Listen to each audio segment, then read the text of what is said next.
आणि त्याचबरोबर युवा स्पोर्ट्स जांभुर्डे. देवीदास मार्के अर्थात देव मार्के यांनी जर हॅट्रिक घेतली तर 1500 रुपयाचं पारितोषिक आमच्याकडे जमा आहे. पहिला चेंडू चांगला खोलवर टप्प्याचा चेंडू होता, वाईट साईडला डीप होणारा चेंडू होता.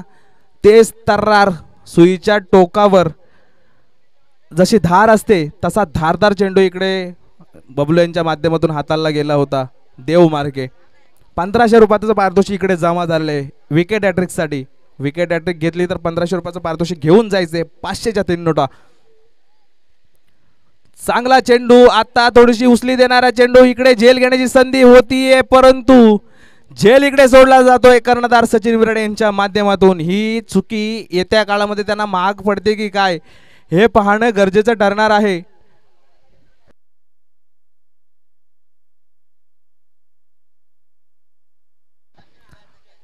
आपण पाहतोय सामना कुठल्या दिशेने वळण घेणार आहे कारण अजूनही नॉन स्ट्राइक एंडला मंगेश तयार आहे.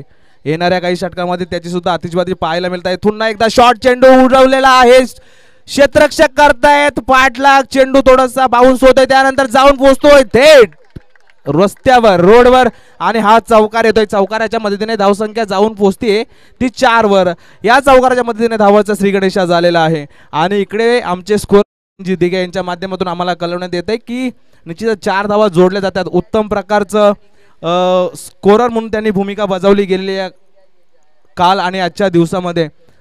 हे क्रिकेटचं प्रेम असते. स्वतः क्रिकेट तर खेळत नाहीयेत. स्वतः आई एकविरा जी टीम होती त्याच्यामध्ये एक प्लेयर होते परंतु त्यांनी फक्त टी शर्ट वेअर करून इकडे स्कोररचाच काम केलं. स्वतः मैदानामध्ये उतरले नाही. हे क्रिकेटचं प्रेम असतं. हे क्रिकेट सजवण्यामध्ये सुद्धा त्यांचा मोठा योगदान आहे. तर नयन दिघे यांचा या दरम्यान मी आभार व्यक्त करतोय आणि निश्चितच चेंडू पडल्यानंतर तो उचललाच नाहीये.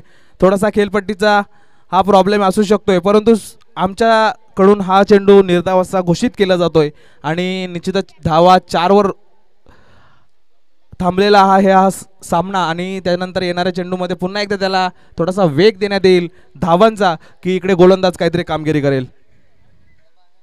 मोठा फटका तुषार मार्के यांचा जज केला जातं नयन दशेंच्या माध्यमातून आणि जज इकडे फेल ठरतय. हाताला चाटून चेंडू येतोय सीमारेषा बाहेर. षटकार हा दबाव याच्या अगोदर नयन दशे यांनी खूप चांगल्या कॅचेस पकडल्या होत्या अशाच प्रकारच्या परंतु या वेळेस त्याला हे जमलं नाहीये आणि चेंडू थेट जाऊन पोहोचतोय तो सीमारेषा बाहेर. षटकार.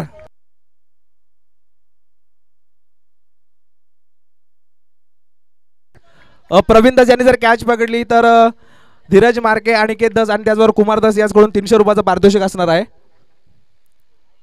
आणि पुन्हा एकदा वाईट चेंडू इकडे पंचांचा इशारा येतोय. ज्यावेळेस निश्चितच पंच संदीपजी गायकवाड सर वाईटचा इशारा करतात हात समांतर करतात त्यावेळेस असं वाटतंय ते इतके पाहायला लोभनीय असते की असं वाटतं की पुन्हा पुन्हा गोलंदाजाने वाईट चेंडू हाताळावा आणि सरांचे इशारे आमच्यापर्यंत पोहोचावे. धन्यवाद सर.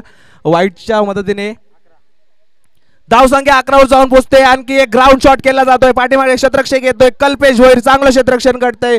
चेंडू फेकला जातोय. कलेक्शन चांगलं. दरम्यान एक धाव मात्र कंप्लीट केली जाते आणि एका धावेच्या मदतीने धावसंख्या जाऊन पोहोचते ती 12 वर.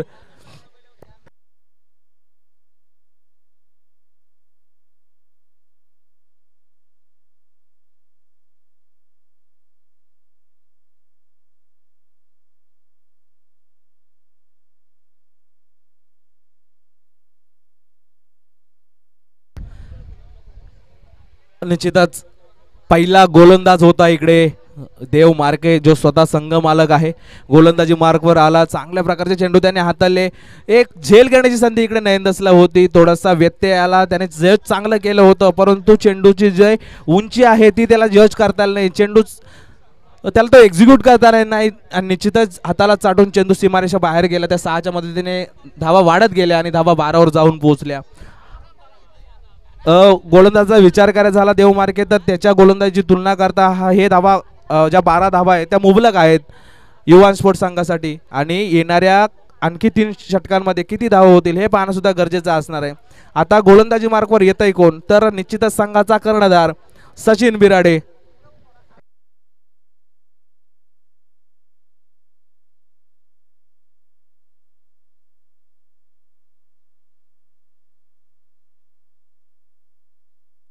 धावसंख्या 12 आणि आता संधी इकडे ट्रान्सफर केली जाते. जर सचिन बिराडे यांनी विकेट हॅट्रिक घेतली तर त्यांना 1500 रुपयाचे पारितोषिक असणार आहे एबी रॉयल संघाकडून.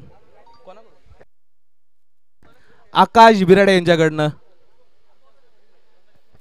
सचिन बिराडे आपण पाहतोय पार्ट टाइम बॉलर आहेत परंतु चांगल्या प्रकारची शैली आहे त्यांच्याकडे गोलंदाजी करण्याचं. चेंडूला तितका हवा तितका वेग नाहीये परंतु चेंडूची दिशा चांगली आहे, चेंडूचा टप्पा चांगला आहे. सो हा सुद्धा जो गोलंदाज आहे तो चला तो चांद तक वरना रात तक या प्रकारचा आहे. मार खाल्ला तर खूप खातोय नाही तर ओव्हर खूप चांगली टाकतोय. पाहू पुढचा चेंडू सचिन यांचा. टप्पा चेंडू वेट केला, रूम बनवला, तिकडे क्षेत्ररक्षक पवन चांगलं क्षेत्ररक्षण. कालच्या दिवसापासून आपण पाहतोय पवनची जी जागा आहे ती मिड विकेटचीच आहे, तिकडे चांगलं क्षेत्ररक्षण त्याच्या माध्यमातून घडलं जात आहे. आणि फिल्डिंग सजवताना सुद्धा ज्या वेळेस तुषार सारखे बॅटिंग करणारे जे चांगल्या प्रकारचे क्लासिक बॅटिंग करू शकतात, कव्हरला फटका मारू शकतात, मिड विकेटला पॉइंटला किंवा सिली कव्हरला, अशा प्रकारचे जर फटका खेळत असतील तर त्यासाठी तिकडे पवनला तैनात करण्यात येत असते. आता पुन्हा एकदा मोठा फटका मंगेश मार्के यांचा. ज्या गोष्टीचा वेट करत होता मंगेश मार्के, पहिला चेंडू खेळतोय, पहिला चेंडू षटकार. आणि निश्चितच आपण पाहतोय नॉन स्ट्राईक एंडला ज्यावेळेस मंगेश होता त्यावेळेस तो निश्चितच स्ट्राईक एंडला जाण्याचा प्रयत्न करत होता. जशी संधी मिळाली त्या संधीचं केलंय सोनं आणि पहिला चेंडू षटकार हाताला जातोय तो मंगेश मार्के यांच्याकडनं. आणि अतिशय विलोभनीय दृश्य होतं हा षटकार पाहत असताना. चेंडू टप्पा पडतो नाही पडतो तीच मंगूची बॅट तळपते आणि थेट चेंडू जाऊन बॅटवर जसा आदलतो तो जाऊन पोहोचतोय सीमारेषा बाहेर. अतिशय विलोभनीय दृश्य होतं. 6 धावाच्या मदतीने धावसंख्या जाऊन पोहोचली होती ती 19 वर. आणि त्याचबरोबर पंचांचा आता पुन्हा एकदा वाईटचा इशारा येतोय. षटकारानंतर थोडेसे आणखी श्वास घ्यायला जागा दिली जाते मंगेश याला. एका अवांतरच्या रूपाने धावसंख्या 20 वर जाऊन पोहोचतीये.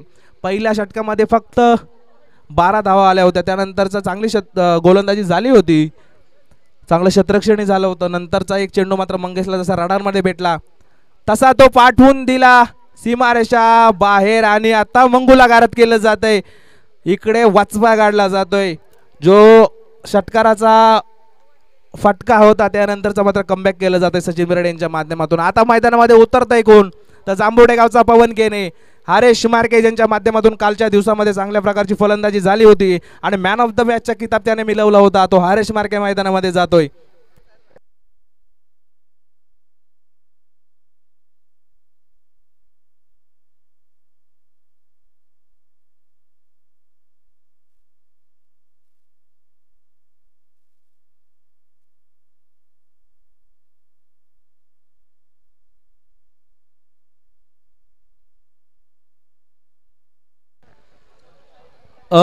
निश्चितच आयोजक सन्माननीय अनिलजी मार्के यांच्याकडून बक्षिसांची खैरात केली जाते. पुन्हा एकदा शॉर्ट चेंडू पवन केने जांभुडे हरेश मार्के येतोय धावात.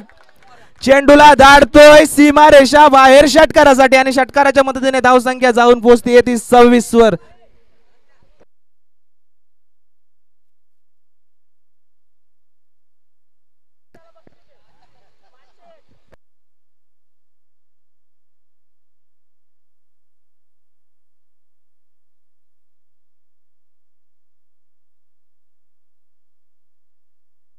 आणि निश्चितच इकडे पंचांनी पुन्हा एकदा हात फैलवलेले आहेत. काय ऍक्शन आहे जरांची.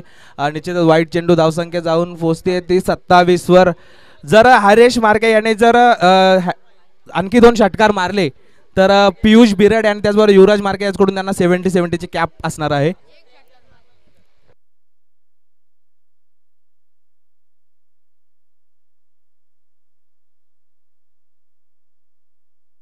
सत्तावीस धावा इकडे जमवल्या जातात.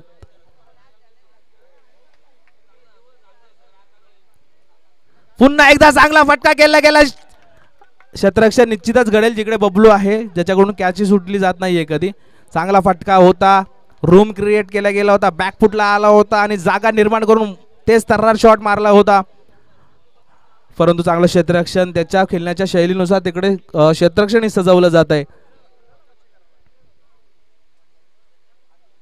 पुन्हा एकदा खेचून मारलेला चेंडू. झाडून जसा झाडून काढावा तसा खेचलेला हा चेंडू होता आणि जो जाऊन पोहोचतोय चौकारासाठी. वेट आपण चेक करूयात बंटी.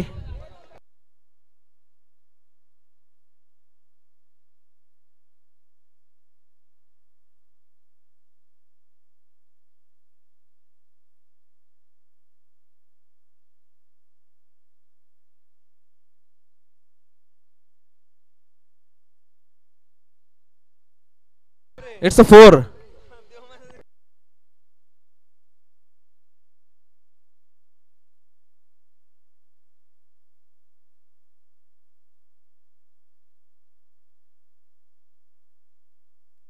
चला आणि चौकाराच्या मदतीने धावसंख्या जाऊन पोहोचते या दरम्यान मात्र ती 32 वर.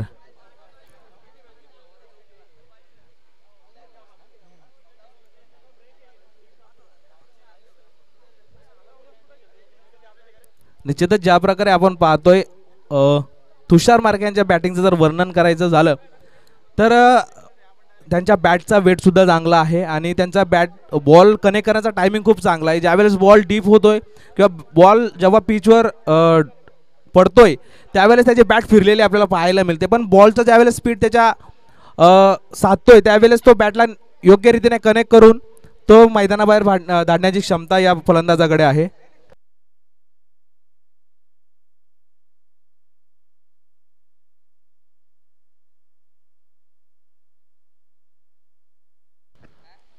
नयन दिघे यांनी जर हॅट्रिक घेतली तर त्यांना 1500 रुपयाचं पारितोषिक असणार आहे. आकाश बिराड यांनी जर झेल पकडला त्यासाठी 500 रुपयाचं पारितोषिक असणार आहे.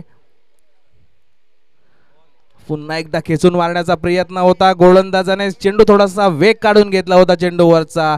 स्लोअर चेंडू हाताळला गेला आणि निश्चितच निर्धाव चेंडू हाताळला जातो नयन यांच्या माध्यमातून. कालच्या दिवसात नयन यांच्यावर झोड उठवली होती. आज तो नयन कमबॅक करेल की काय हे पाहणं गरजेचं असणार आहे. पुन्हा एकदा फिरून मारण्याचा प्रयत्न. पूर्ण शरीराचा बॅलन्स त्याने त्या बॅटच्या दिशेने किंवा त्या बॉलच्या दिशेने झोकला होता, परंतु बॉल काय बॅटला कनेक्ट झाला नाही. निश्चितच निर्धाव चेंडू हाताळला गेला.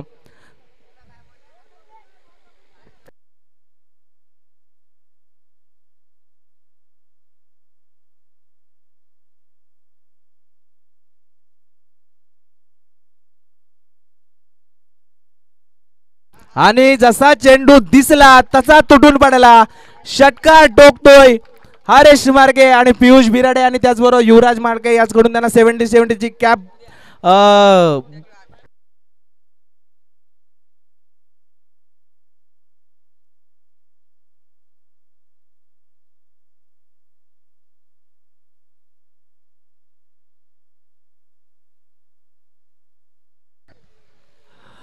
पुन्हा एकदा षटकार मारला तर धीरज मार्के याचकडून 101 रुपयाचं पारितोषिक असणार आहे. पुन्हा फटका. षटकार. फक्त षटकाराची भाषा बोलली जाते हरेश मार्के यांच्या माध्यमातून. जसा चेंडू डीप होतोय तसा उचलतोय आणि थेट धाडतोय तो सीमारेषा बाहेर.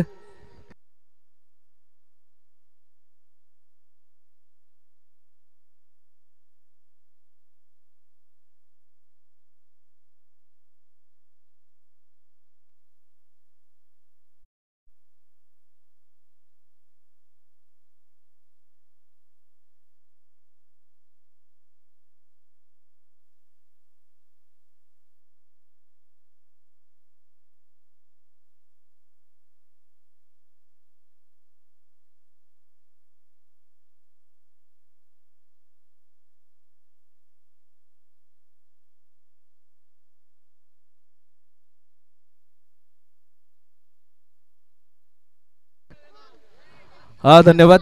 त्याच्यानंतर आपण पुन्हा एकदा पाहतोय स्कोरला दिला जातोय आकार. 48 धावा जोडल्या जात आहेत. युवा स्पोर्ट्स अक्षरशः हरेश मार्के तुटून पडतोय संघावर.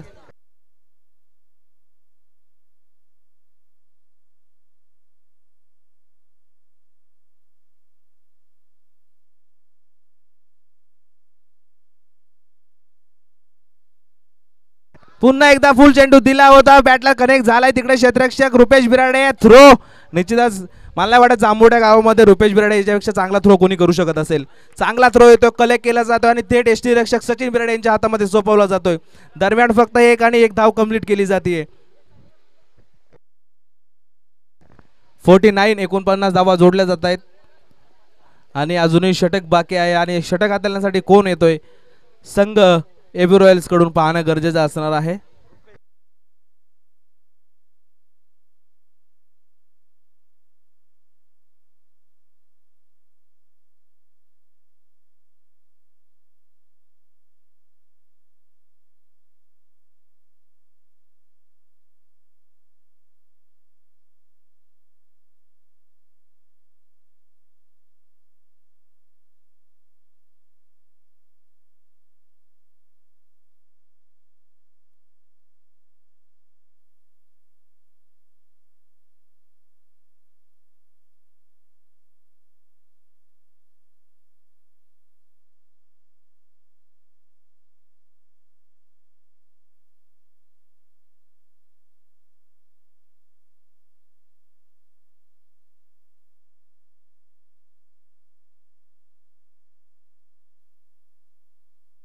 गोलंदाजी मार्गवर येतोय बिरॉल संघाकडून गोलंदाज left hand batsman Rupesh Birade. Short चेंडू चांगला फटका खेळला गेलाय तिकडे क्षेत्ररक्षण भावेश खुने यांच्याकडून थोडस गडबडत आहे. दरम्यान 2 धावा पूर्ण नाही. चांगलं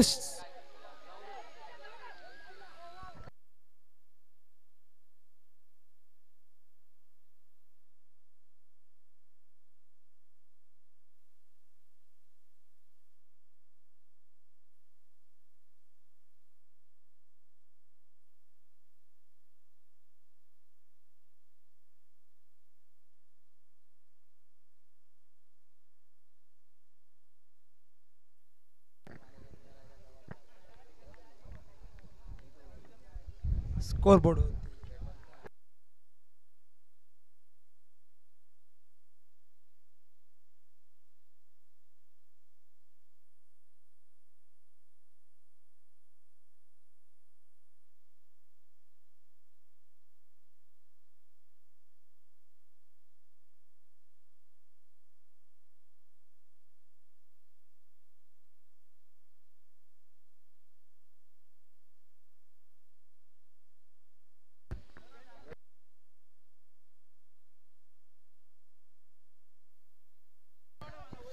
अतिशय गच्चाला जे क्षेत्ररक्षण भावेश खुने यांच्या माध्यमातून आपल्याला ग्राउंड मध्ये पाहायला मिळालेलं आहे.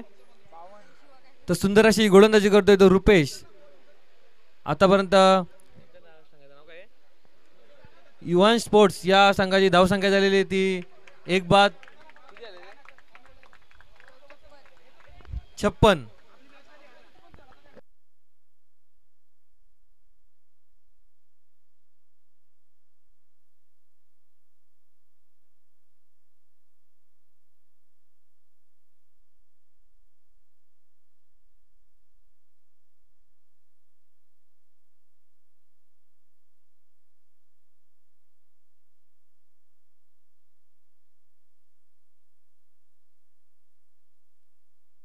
इथे पुन्हा एकदा तुषार मार्के यांची जेल ड्रॉप केलेली पवन दस यांनी. अशा रीतीने युवान स्पोर्ट्स या संघाची धावसंख्या झाली ती 1 बाद 57. अतिशय सुंदर असे इथे टार्गेट सेट केलेलं आहे. अजूनही षटकातले काही चेंडू शिल्लक.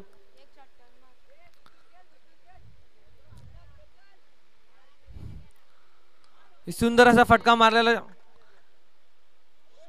आणि सुंदर अशी तिथे आपल्याला मित्रांनो पुन्हा एकदा नयन दस यांच्या माध्यमातून चुकीने आला जातोय तो षटकार.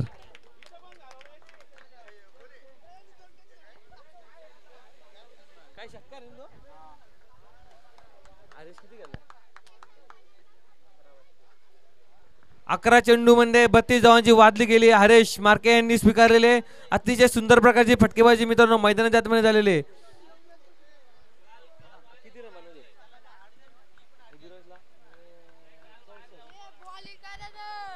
24 चेंडू मध्ये 64 धावांचं असं भलं मोठं आव्हान.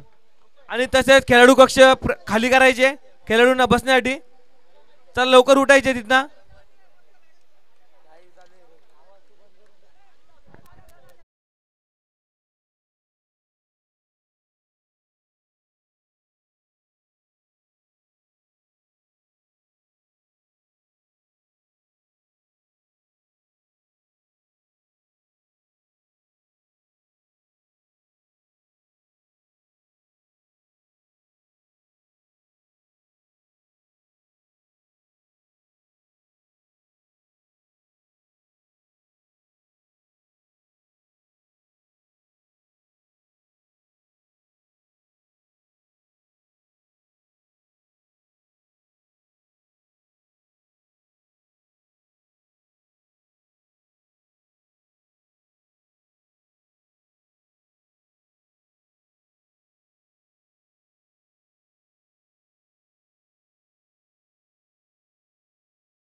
जे चांगल्या प्रकारची भोजनाची व्यवस्था या संघ मालकांनी कालच्या दिवसामध्ये केलेली आहे. काल शुद्ध शाकाहारी जेवण होतं आणि आज मांसाहारी जेवणाची व्यवस्था आहे.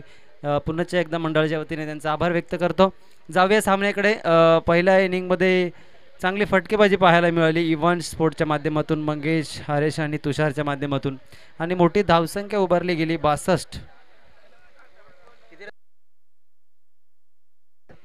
63 धावसंख्या आणि 64 धावा. 24 चेंडू आणि 64 धावांचं आव्हान असेल AB रॉयल्स संघासमोर. AB रॉयल्स संघ पहिल्या स्पर्धेचा विजेता संघ आणि इव्हान्श हा दुसऱ्या स्पर्धेचा विजेता संघ. बघूया, निश्चितच यामधून एक संघ हा बाहेर पडणार आहे. आणि सलामीचे फलंदाज सचिन बिर्ड आणि नयन दास दोनही चांगले फलंदाज आहेत आणि दोघांनी आतापर्यंत या स्पर्धेमध्ये चांगली कामगिरी केलेली आहे.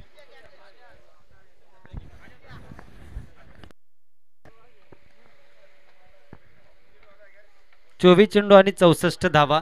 मागच्या सामन्यामध्ये सुद्धा 60+ धावसंख्या होती. पहिलाच स्लोअर चेंडू मंगेशाचा पॉइंटच्या दिशेने हलकासा ढकलून एक धाव पूर्ण केली नयन आणि सचिन या जोडीने. या ओपनिंग जोडीवर सगळी मदार असेल AB रॉयल संघाची. बघूया मंगेशचा दुसरा चेंडू उंचावरनं मारण्याचा प्रयत्न होता, परंतु निर्धाव चेंडू. निश्चितच कालच्यापेक्षा आज खेळपट्टीने रंग बदललेले आहेत आणि इथे एक चेंडू वर तर एक खाली असं आपल्याला पाहायला मिळतो आणि कुठेतरी फलंदाजाला अडथळा निर्माण होते, परंतु इथे मोठे फटके मारावे लागतील नयनला. आणि स्लो गोलंदाजीचा वापर मंगेश चांगल्या पद्धतीने करतोय आणि पंचांवर कुठल्या प्रकारचा दबाव आणण्याचा प्रयत्न करत नाही. पंचांनी अपील फेटाळलेला आहे. झेलबादचं अपील करण्यात आलेलं आहे आणि पंच तटस्थ आहेत. फलंदाजांवर दबाव बनवण्याचा प्रयत्न युवांशच्या माध्यमातून. चांगली गोलंदाजी, कौतुक करायला लागेल मंगेशचं, चांगली गोलंदाजी करतायत. चला स्पीड अप द्या थोडं सामन्याला. यानंतर लंच टाईम होतं आहे. एक लंच टाईम इथे होणार आहे 1 तासाचा.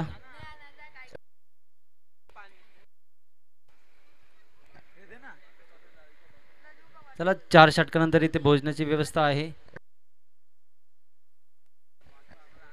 भोजन कमिटीने भोजनासाठी तयार राहायचे, कारण यानंतर लगेच 1 तासामध्ये आपला जेवणाचा कार्यक्रम उरकून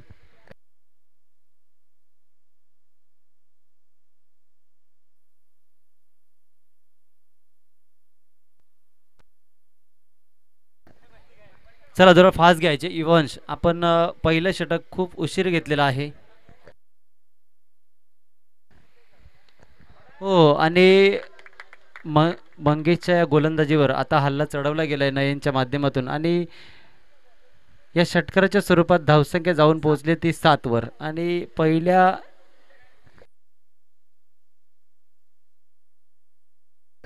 पहिल्या चेंडूवर 1 धाव, त्यानंतरचे 2 निर्धाव चेंडू आणि हा षटकार, अशा रीतीने धावसंख्या झालेली आहे 7. आणि निश्चितच पहिल्या 2 ओव्हर आपण धावा चेस करत असताना खूप महत्त्वाचे असतात, कारण या जांभुर्डे एंडने मोठी फटकेबाजी आपल्याला करायला संधी असते आणि त्याचा पुरेपूर वापर नयन करताना दिसतो. आणि नयन आता चांगला फॉर्ममध्ये आलेला आहे. बॅक टू बॅक 2 षटकार त्याने मारलेत.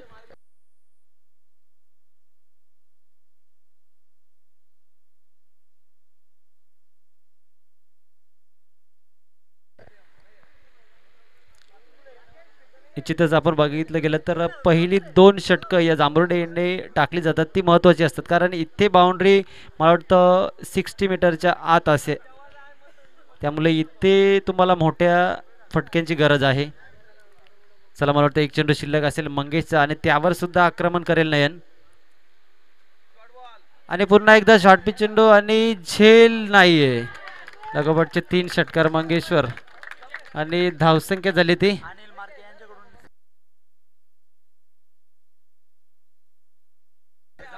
आणि अनिल मार्के यांनी जे प्रति षटकार हॅट्रिकसाठी 100 रुपयाचं कॅश प्राईज होतं ते इथे जमा झालेलं आहे आणि त्यांनी पटकावलेलं आहे. त्याचबरोबर माजी सरपंच प्रकाशजी भोपे यांच्या वतीने सुद्धा षटकार हॅट्रिकसाठी 1000 रुपयाचे कॅश प्राईज होतं आणि ते नयन धस यांनी मिळवलेलं आहे. सर्वांनी टाळ्या वाजवून त्यांचं अभिनंदन करा. कॅश प्राईजचा मानकरी ठरलेला आहे नयन. आणि या मानकरी या बक्षिसापेक्षा तुम्ही जर सामना जिंकून दिला तर ए बी रॉयल संघ हा निश्चित अजून तुम्हाला कॅश दे पुढील सामन्यासाठी बक्षिसांचा वर्षाव करेल, यात मात्र शंका नाही. आणि जाऊया सामन्याकडे. मला वाटतं दुसरं षटक हाताळतोय नितेश मार्के म्हणजेच आपला बंटी. बघूया बंटीवर सुद्धा आक्रमण.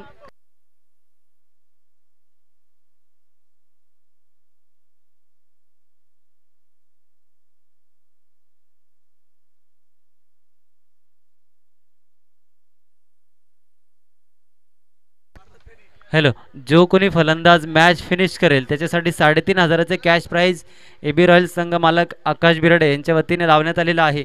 चला सुवर्ण संधी असेल नयनसाठी आणि सचिनसाठी. बघूया, मी म्हटलं होतं की साकुर्ली एंडने तुम्हाला शेवटची 2 षटकं कठीण जाणार फटकेबाजीसाठी, आणि जांभुडे यांनी पहिली 2 षटकं तुम्हाला बाउंड्री छोटी आहे त्यामुळे मोठे फटके मारण्याची संधी असते आणि त्याचा पुरेपूर फायदा नयनने घेतलेला आहे. आणि आता सचिन कशी बॅटिंग करतो ते पाहावं लागेल, कारण सचिन दुसऱ्या बाजूने नयनची बॅटिंग बघत होता आणि आता बंटीवर हल्ला होणार हे निश्चित आहे. बघूया, समीकरण असेल आता 18-45.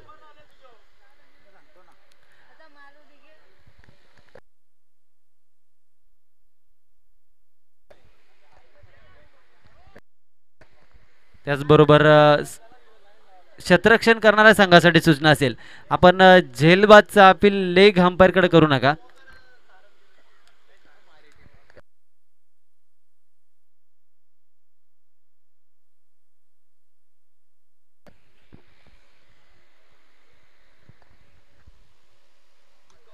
फुलटॉस चेंडू होता, परंतु तेवढाच अचूक असा चेंडू चांगल्या पद्धतीने पटकावून काढला सचिनने आणि शॉर्ट मिडऑनला चांगलं क्षेत्ररक्षण पाहायला मिळालं मंगेशच्या माध्यमातून. आणि अशा रीतीने या चेंडूवर एकूण एकच धावसंख्या जाऊन पोहोचते ते 20.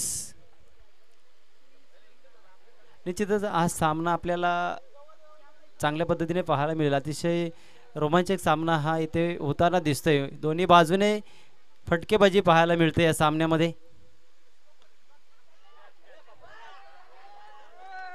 आणि चांगली संधी होती रुपेश मार्के यांना झेल घेण्याची, परंतु त्यांनी एक 1 बाउन्स चेंडू पकडण्याचा असफल असा प्रयत्न केला, परंतु 4 धावा मिळत आहेत ए बी रॉयल संघाला. धावसंख्या जाऊन पोहोचली ती 24 वर. 16 चेंडू आणि 40 धावांची गरज आहे.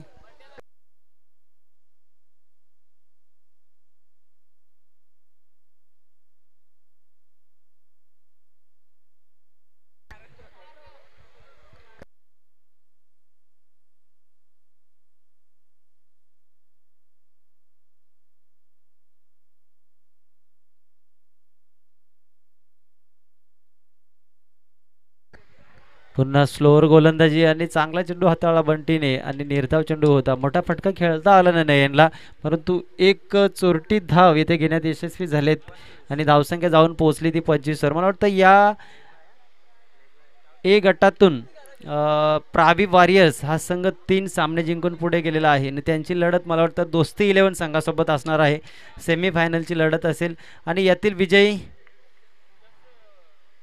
संघ आणि समालोचन कक्षाला सलामी देणारा हा उत्तुंग असा षटकार सचिनच्या माध्यमातून खेळला गेला आणि धावसंख्या जाऊन पोहोचते ती 31 वर.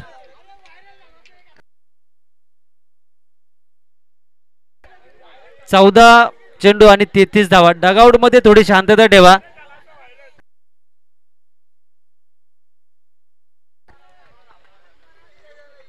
चला बंटी याचा पुढचा चेंडू.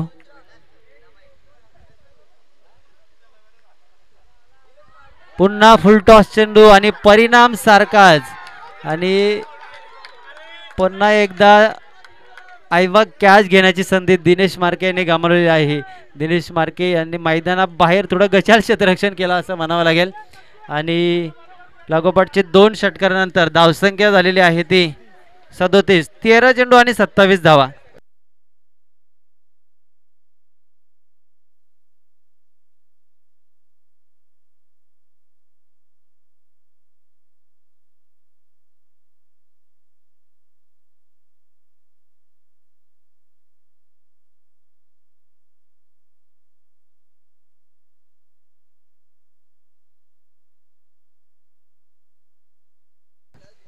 चला जांभर्डेंचा चांगला फायदा घेतला ए बी रॉयल संघाच्या फलंदाजांनी.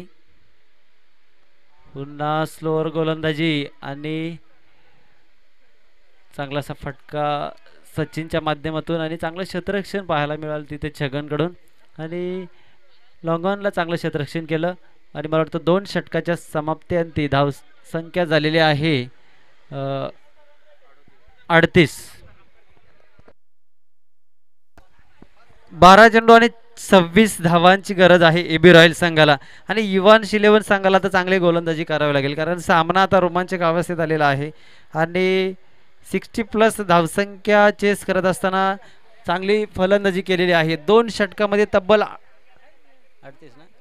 38 धावा या पटकावल्यात. मी म्हटलं होतं की या 2 षटकांमध्ये जास्तीत जास्त धावा येणं गरजेचं आहे कारण इकडनं या एंडने बघितलं तर आपल्याला बाउंड्री छोटी आहे. आता साकोर्ले एंडने बॉलिंग करताना क्षेत्ररक्षण करणाऱ्या संघाला कमबॅक करण्याची संधी असेल कारण तिकडनं जर तुम्ही चांगली गोलंदाजी केली तर तुम्हाला सामना जिंकण्याची संधी असेल. आता महत्त्वाचं ठरेल ते सचिन किंवा नयन यांची विकेट ही युवांश 11 संघासाठी महत्त्वाची असेल. दोनही पहिले सलामीचे गोलंदाज अपयशी ठरलेत.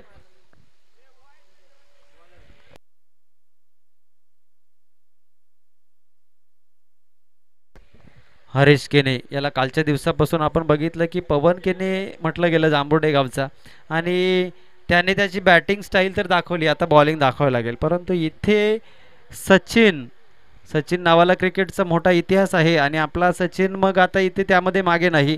तो सुद्धा इथे मोठे फटके मारतो ए बी रॉयल संघासाठी आणि निश्चितच इथे सगळं खेळाडूंचं मनोरंजन होते. निश्चितच 8 संघांमध्ये रंगणारी ही स्पर्धा सगळे 8 संघ ही चांगल्या ताकदीचे होते आणि त्यामध्ये 3 संघ आतापर्यंत या स्पर्धेबाहेर झालेले आहेत आणि 4था संघ कोणता बाहेर होतो हे येणारे 2 षटकं म्हणजे पुढील 12 चेंडू सांगून जातील आणि आपल्याला महत्त्वाचे असेल ते आता या षटकातील काही चेंडू 12 चेंडू आणि 26 धावा. मला वाटतं सामना ए बी रॉयल्सच्या बाजूने झुकलेला आहे कारण अजून एकही विकेट त्याने गमावलेली नाही. हा प्लस पॉईंट आहे परंतु युवांशकडे काय असेल तर फक्त साकुर्ली एंड कारण या एंडने तुम्हाला विकेट मिळवण्याची संधी आहे. बाउंड्री थोडी लॉंग आहे. बघूया आता चांगलं क्षेत्ररक्षण करावं लागेल युवांश 11 संघाला.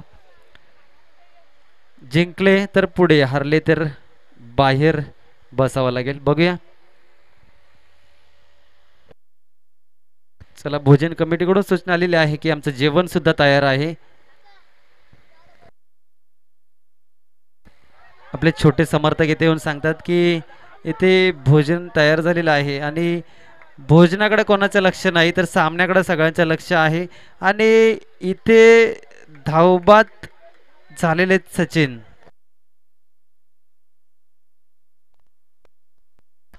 निश्चितच मी म्हटलं होतं की हे षटक महत्त्वाचे असेल. इथे विकेट येणं गरजेचं होतं युवांश 11 संघासाठी आणि घडलं काय तर तेच आणि आता सचिन मैदानाबाहेर झालाय परंतु त्याची जागा घेण्यासाठी गेलाय कोण तर कल्पेश. मी या मैदानावर मागील महिनाभरात जर कोण खेळाडू खेळत होते तर हनुमान आणि कल्पेश ही जोडी सातत्याने या मैदानावर मला खेळताना दिसत होती. सगळ्यात जास्त सराव या 2 खेळाडूंचा होता आणि हनुमानने सिद्ध करून दाखवलंय की मी या मैदानावर सराव करून मोठे फटके मारू शकतो परंतु कल्पेशकडून तसं काही मोठा फटका आला नव्हता. परंतु आता त्याला इथे मोठ्या फटक्याची गरज नाही तर येथे सामना जिंकून देण्याची गरज आहे. आपण केलेला सराव येथे त्याला सार्थ करून दाखवावं लागेल. परंतु हरेशने चांगली गोलंदाजी केली. चांगलं क्षेत्ररक्षण केलं दिनेशचं कौतुक करावं लागेल आणि महत्त्वाचा विकेट मिळवून दिला आपल्या संघासाठी.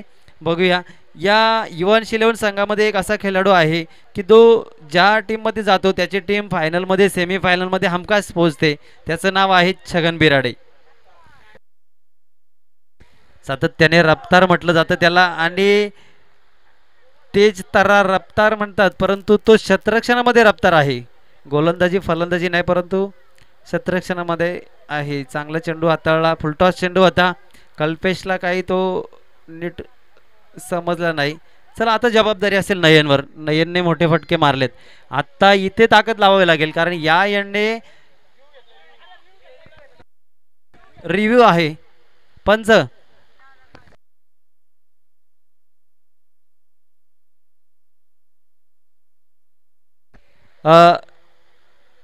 No review.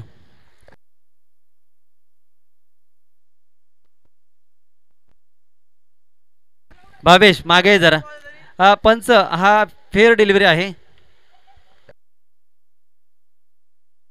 Batsman review. अंपायरने रिव्ह्यू घेतलेला नाही. चला कंटिन्यू करा सामना. जे असेल ते मी डगआउटमध्ये थोडी शांतता ठेवा आणि कोणी एक कॅप्टन असेल त्याने बोलत चला. छोटा मोठा प्लेअर उठतो आणि मग सामन्याचं थोडं नियंत्रण बाजूला जातं. ठीक आहे चला सामन्याकडे जाऊ. फुलटॉस चेंडू आणि चांगलासा फटका आलेला आहे नयनच्या बॅटमधून, परंतु चांगलं क्षेत्ररक्षण केलेलं आहे रफ्तार. पुन्हा एकदा तिथे क्षेत्ररक्षणामध्ये छगन बिराडे करामत दाखवली आणि मला वाटतं 3 धावा पूर्ण केल्या. 1 धाव निश्चितच वाचवलेली आहे छगन यांनी आणि आपण मिड विकेटला तैनात असलेला छगन निश्चितच इथे धावून आला संघासाठी. 1 धाव वाचवली. 1 धाव शॉट आणि 1 धाव शॉट आहे. रिव्ह्यू धाव शॉटसाठी रिव्ह्यू आहे.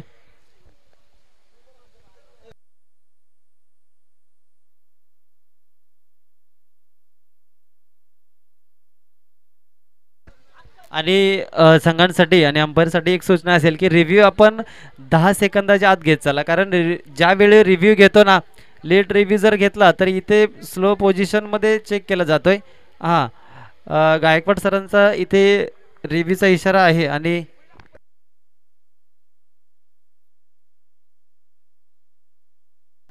शॉर्ट रन आहे त्यासाठी रिव्ह्यू आहे. बरोबर ना.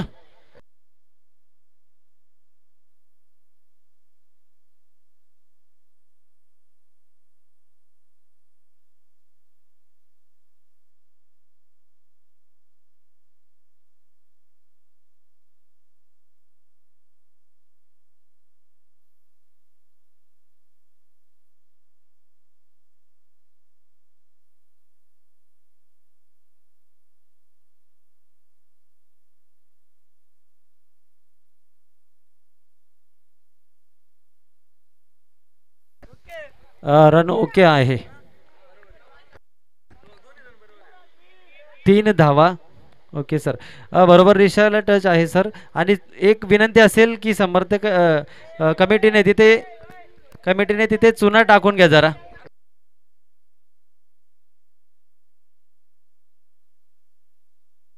रेषेला टच करून बॅट आतमध्ये गेलेली आहे आणि यानंतर 1 तासाची रेस्ट आहे. तर कमिटीला विनंती असेल की आपण ग्राउंड आखून घ्या जरा, चुना टाकून घ्या. त्यासाठी कमिटीला सूचना असेल कारण चांगले सामने झालेत आणि यापुढे सुद्धा असे चांगले सामने होतील. त्यामुळे पंचांना निर्णय द्यायला सोपं होईल. याकडे कमिटीने लक्ष द्यायचे. चला जाऊया सामन्याकडे. 9 चेंडू आणि 22 धावा. मला वाटतं या षटकामध्ये सामना फिरलाय.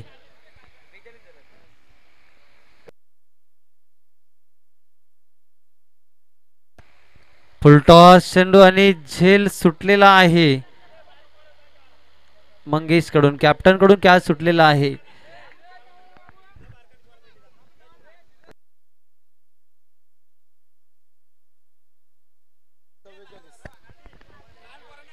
धावसंख्या झालेली आहे 44. जिंकण्यासाठी गरज आहे 8 चेंडू आणि 21 धावा. लहान मुलांना पहिले सर्वप्रथम विनंती आहे की आपण भोजन करून घ्यायचे. चला मैदानाच्या आजूबाजूला असलेले जांभटे गावातील छोटे समर्थक, छोटे खेळाडू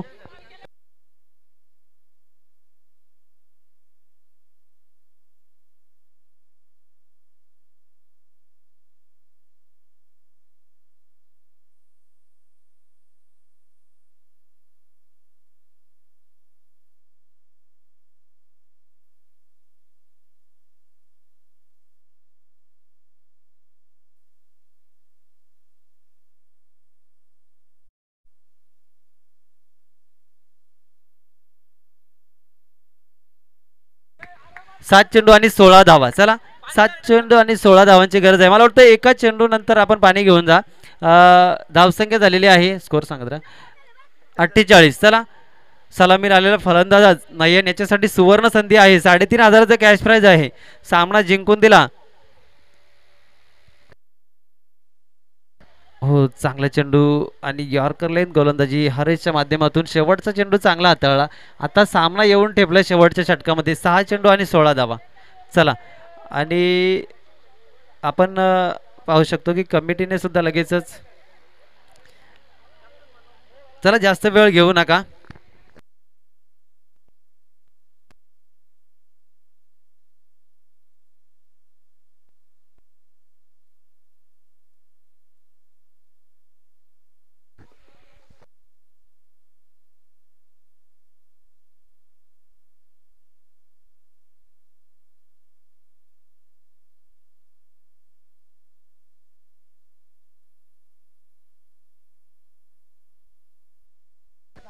चला कमिटी मेंबर विनंती असेल फास्टमध्ये आपलं काम करून घ्या.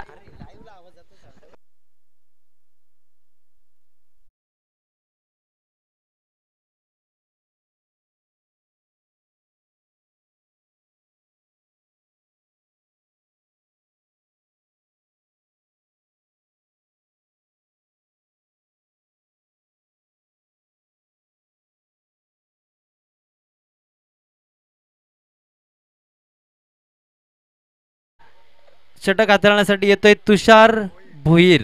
चला तुषार भोईरवर जबाबदारी असेल आता युवांश 11 संघाची आणि नयन आणि कल्पेश्वर जबाबदारी आहे.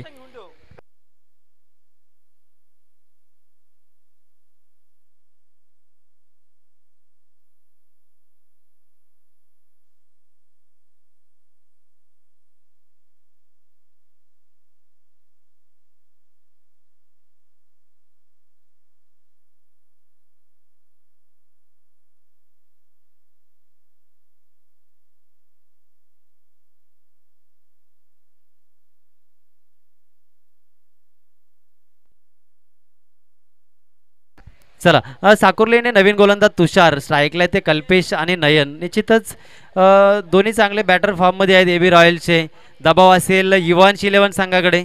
बघूया फुलटॉस चेंडू आणि चांगली संधी गमावली कल्पेशने आणि मोठा फटका यावर येणे गरजेचं होतं आणि इथे धावसंख्या जाऊन पोहोचली ती 49 वर आणि 5 चेंडू आणि 15 धावा.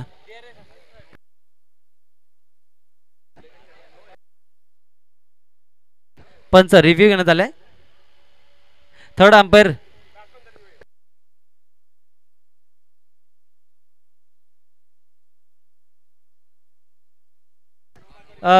गायकवाड सर नो बॉल साठी रिव्ह्यू आहे बॅटिंग करणाऱ्या टीम कडून. ओके बॅट्समन स्टेप आउट आहे आणि फेअर डिलिव्हरी. ओके आणि बॉलर थ्रो बॉल साठी बॅट्समन टीम कडून ऑब्जेक्शन आहे. नेक्स्ट बॉल साठी का आताच्या बॉल साठी.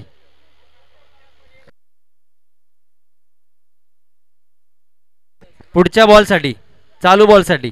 ठीक आहे चला चेक केलं जाईल. या गोलंदाजाने मागील 2 सामन्यामध्ये गोलंदाजी केलेली आहे आणि त्याच्याकडून फेअर डिलिव्हरी होत्या परंतु आता ऑब्जेक्शन टीमचा आहे.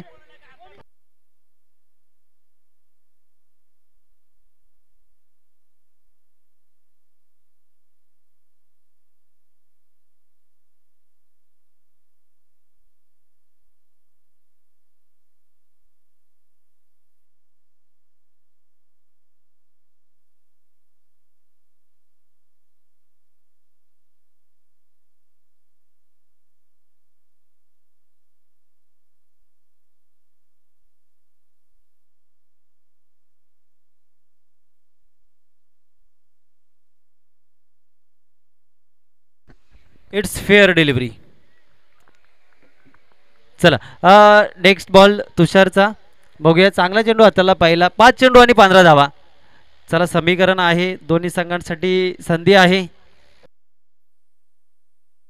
हो चांगली गोलंदाजी आणि अचूक मारा केलाय तुषारने आणि नयनने मोठे फटके मारले होते आणि नयन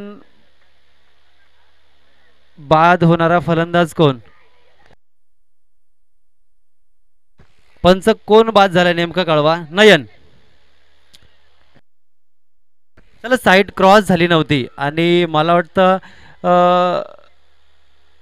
कल्पेशने थोडंसं मिसअंडरस्टँडिंग केलं आणि स्ट्राईकला येण्यापासून नयनला खूप उशीर केला त्यामुळे साईड क्रॉस झाली नाही आणि नवीन फलंदाज येईल तो स्ट्राईकला नसेल. बरोबर ना सर. स्ट्राईकला कल्पेश. महत्वाच्या क्षणी निर्णायक क्षणी सचिन बाद झाला आणि त्यानंतर नयन बाद झालाय. आता जबाबदार असेल कल्पेश्वर. कल्पेशला चांगली बॅटिंग करावं लागेल. सामना जिंकून द्यावा लागेल. 4 चेंडू आणि 14 धावा. अजूनही सामना बॅलन्स स्थितीत आहे. कोणताही संघ सामना जिंकू शकतो परंतु कल्पेशला इथे मोठे फटके मारावे लागतील कारण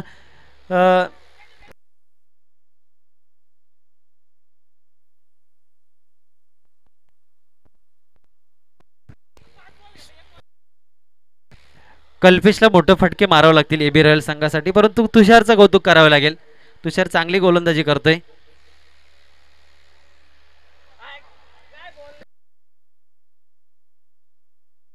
स्लो गोलंदाजी.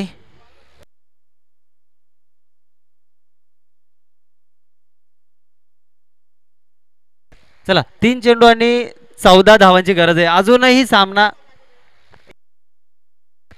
3 चेंडू आणि 14, अजूनही सामना जिवंत आहे.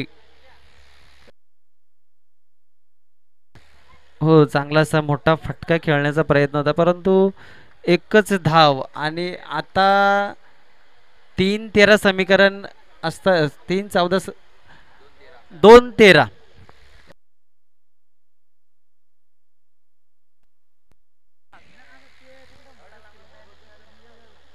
3-14 समीकरण होतं आणि आता 2-13 समीकरण झालेलं आहे. एक अवांतर धाव येणं गरजेचं आहे. निश्चितच सामना जिंकत होती एबी रॉयल्स आणि शेवटच्या 2 षटकामध्ये सामना गमावलाय एबी रॉयल संघाने. आणि वाईट चेंडू, मी म्हटलं होतं की एखादा तरी स्वेर बॉल येणं गरजेचं आहे आणि तो आलाय, म्हणजे सामना पुन्हा जिवंत झालाय. 2 चेंडू 12 धावा. 2 षटकारांची गरज आहे. भावेश कोटवलेने पहिल्या सामन्यामध्ये षटकार मारले होते आणि सॉरी भावेश खुने, आणि सामना जिंकून दिला होता एबी रॉयल्सला. बघूया आता भावेश की तुषार कोण ठरतो हिरो. आणि चांगला चेंडू तुषारच्या माध्यमातून आणि निश्चितच विजयाचे दरवाजे उघडे केले तुषारने इव्हान शिलेवन संघासाठी. काय फलंदाजी केली होती सचिनने आणि नयनने तर सामना एकतर्फी केला होता, परंतु मी म्हटलं होतं की साकुर्ले एंडने बॅटिंग करणं गरजेचं आहे, कारण या एंडने धावा येत नाही. हे सगळं संघाने कालपासून पाहिलंय आणि सामना गमावला एबी रॉयल संघाने. आणि इव्हान शिलेवन संघ हा सेमीफायनलसाठी पात्र झालेला आहे. चला, विजय संघाचे अभिनंदन, पराभूत संघाचे कौतुक. यानंतर